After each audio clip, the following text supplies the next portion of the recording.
Assalamualaikum warahmatullahi wabarakatuh.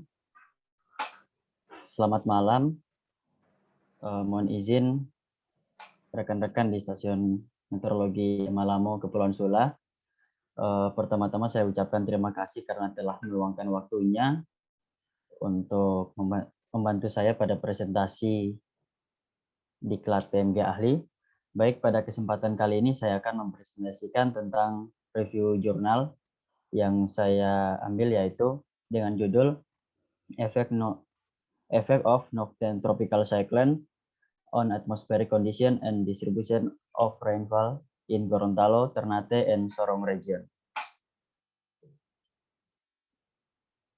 Berikut outline yang akan dibahas, yaitu pendahuluan, data, metode, hasil dan diskusi, kesimpulan, kemudian referensi. Baik, yang pertama yaitu pendahuluan.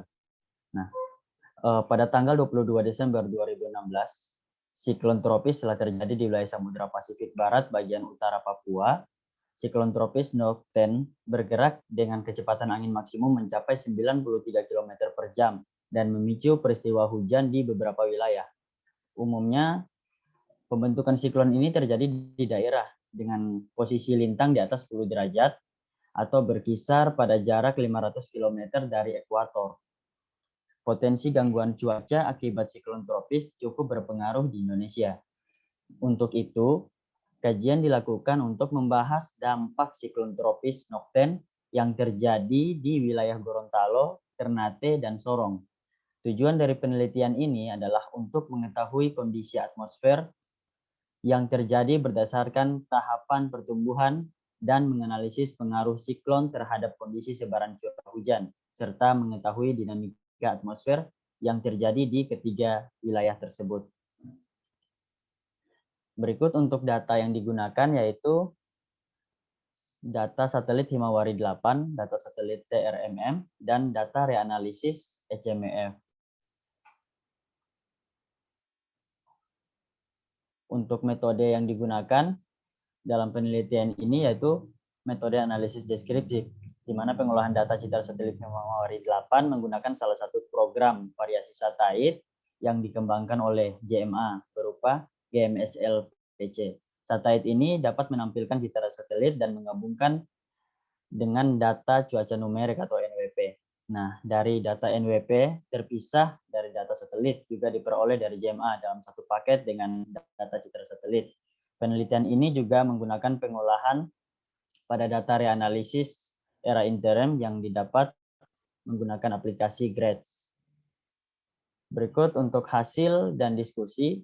Yang pertama yaitu analisis satelit Himawari 8.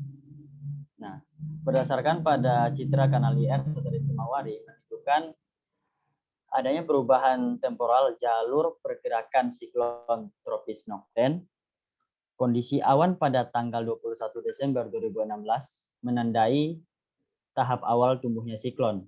Nah, pembentukan mata siklon terjadi pada tanggal 22 Desember 2016 yang menunjukkan tahapan intensifikasi siklon. Nah, pada tanggal 24 Desember 2016, siklon mencapai tahapan dewasa atau tahapan matang dan bergerak menuju Filipina. Pada tanggal 26 Desember, kondisi kawasan awan konvektif siklon tropis Nokten berangsur-angsur menghilang atau punah. Yang berikut adalah analisis dari satelit TRMM.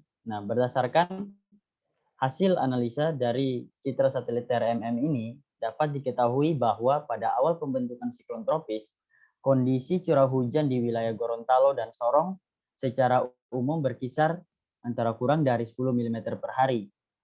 Ternate memiliki intensitas hujan berkisar antara 10 hingga 40 mm per hari.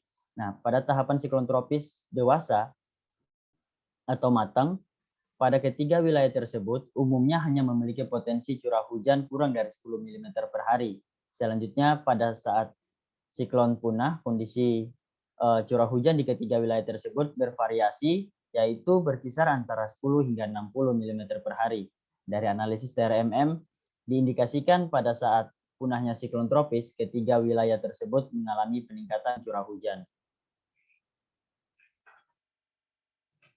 Yang berikut yaitu analisis angin permukaan.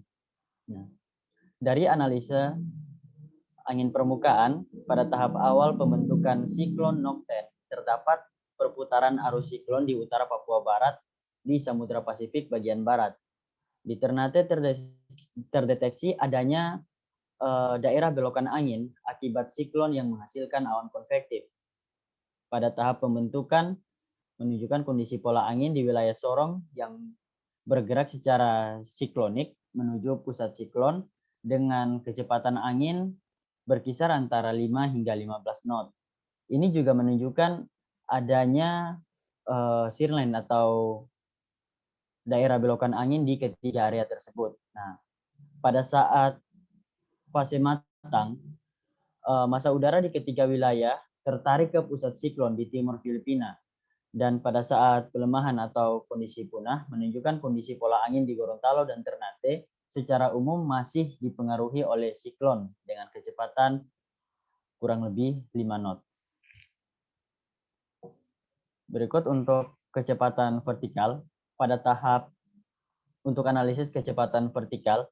Pada tahap siklon tropis nokten, kondisi kecepatan vertikal pada lapisan 925 milibar dan 850 milibar berkisar antara 0,2 hingga 0,1 Pascal.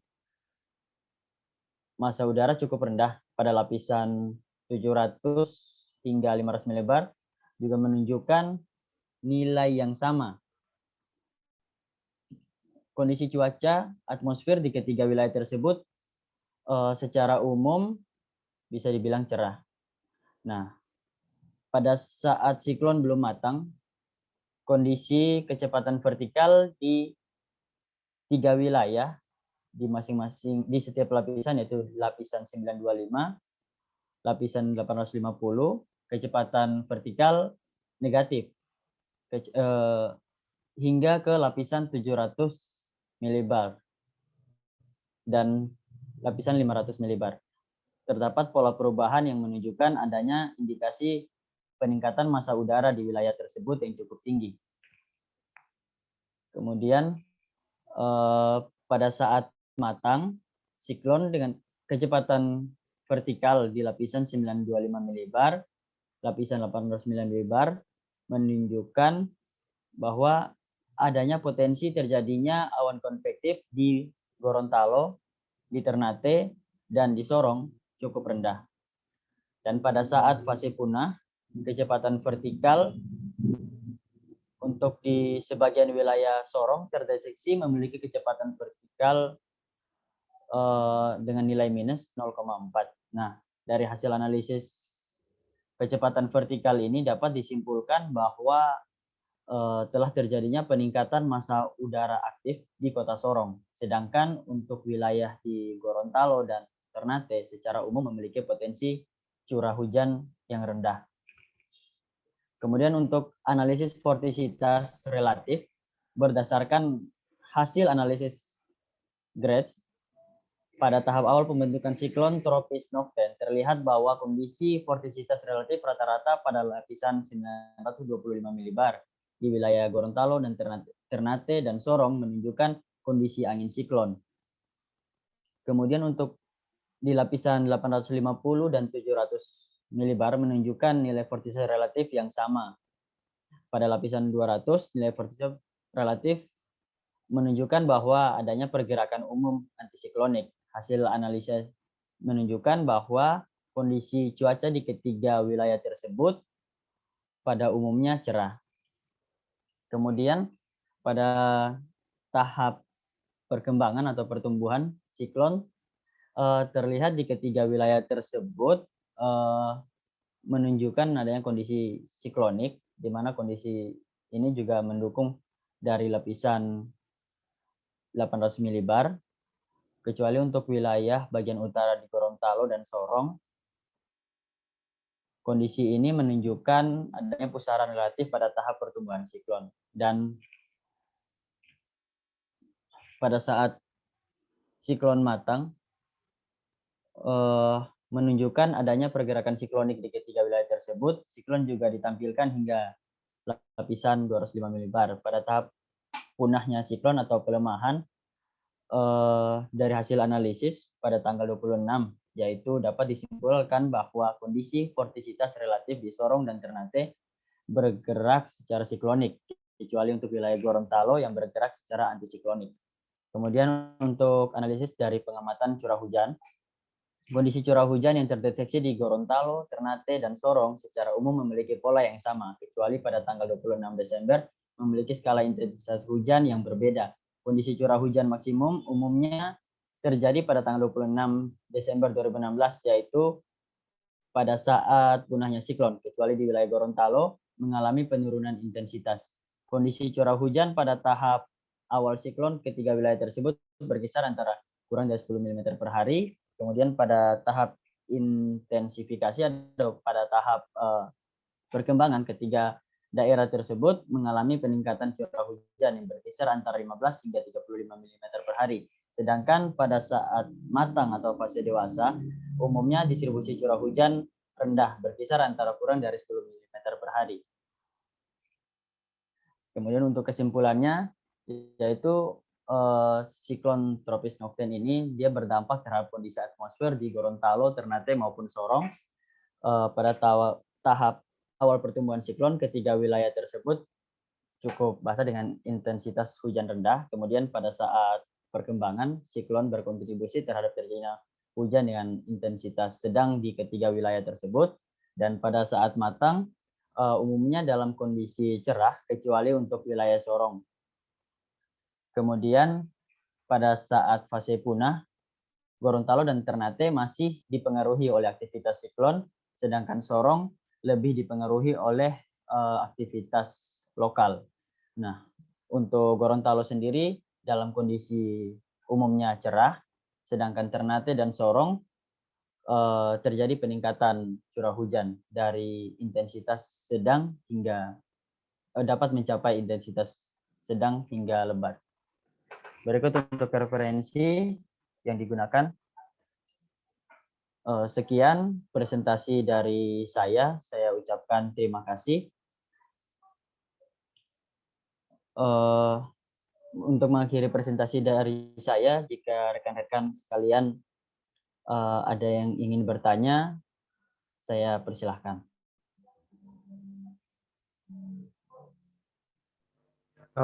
Baik, terima kasih Mas Rahman. Apakah suara saya terdengar dengan jelas? Ya, terdengar dengan jelas. Ya, izin bertanya. Sebelumnya terima kasih atas materi paparan resume jurnalnya. Di sini saya mau tanya mengapa ketiga wilayah tersebut, Gorontalo, Ternate, dan Sorong tersebut, fase hujannya itu curah hujannya itu berbeda saat fase punah. Itu mungkin tadi saya terlewat atau mungkin belum dijelaskan. Minta tolong dijelaskan. Terima kasih. Oke, ya baik. Terima kasih Mas Indra. Ini bisa kita lihat secara bersama-sama bahwa terkait dengan pengamatan untuk curah hujannya sendiri pada saat fase punah, pada saat siklon menuju fase punah itu terdapat perbedaan intensitas hujan. Untuk Gorontalo sendiri tidak terdapat hujan atau dalam kondisi cerah, sementara untuk Ternate dan Sorong terjadi peningkatan intensitas hujan hingga sedang dan lebat dibandingkan dengan pada saat fase matangnya.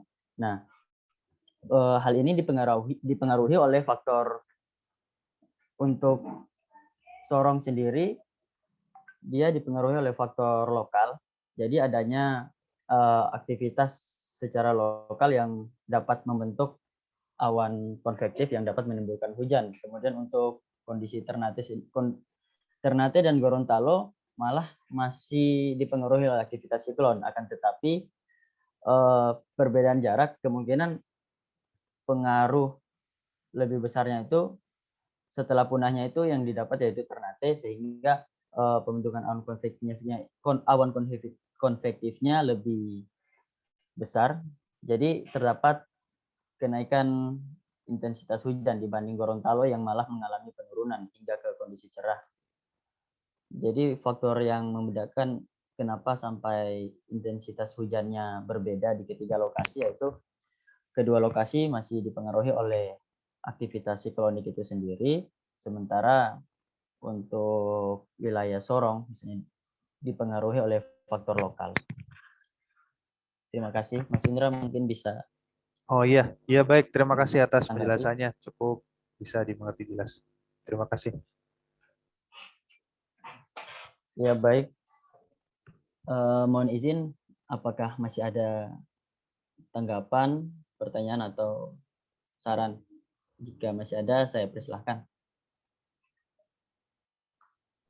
Cukup mungkin, Mas Rahman. Cukup, Mas. Baik, terima kasih Mas Indra dan Mas Rinaldi atas luangkan waktunya. Demikian paparan tentang review jurnal saya akhiri. Wassalamualaikum warahmatullahi wabarakatuh. Waalaikumsalam warahmatullahi wabarakatuh. Selamat malam. Terima kasih.